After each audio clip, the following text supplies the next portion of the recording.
I'm George Donald, and I've been a painter for many years, and here's a painting of mine, which is made with acrylic paint, oil paint, and collage bits stuck on. And I'm often asked where a painting comes from. I think our minds are always full of images. I'm sure you're the same as me.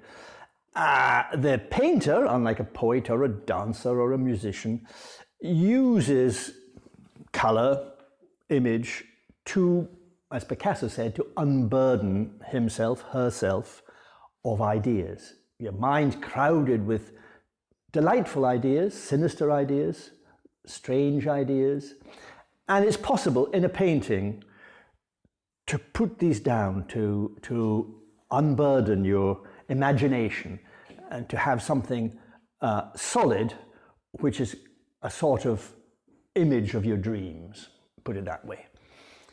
And colour and shape and form are things we respond to in the world around us, and here contained within a frame.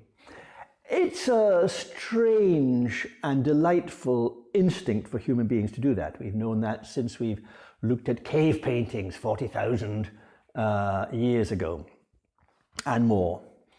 It takes various degrees of skill depending on how resolved you want to have your images, or your skill might lie in how you apply paint and the harmonies and the dissonance of colour and shape.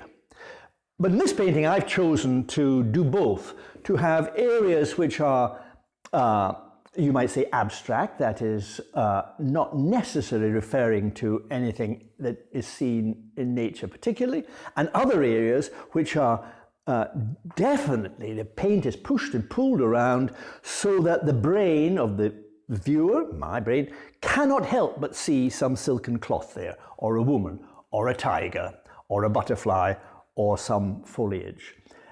In painting, you can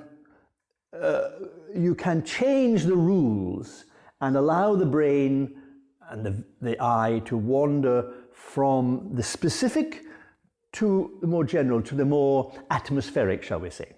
So just to describe what is in the painting is in a way beside the point, because everybody that looks at this will have their own idea of the narrative, if narrative exists, the story, or just as I would like it to be thought of as the sensation, how we feel when we see sunsets, tiger skins, an actual tiger beside a butterfly.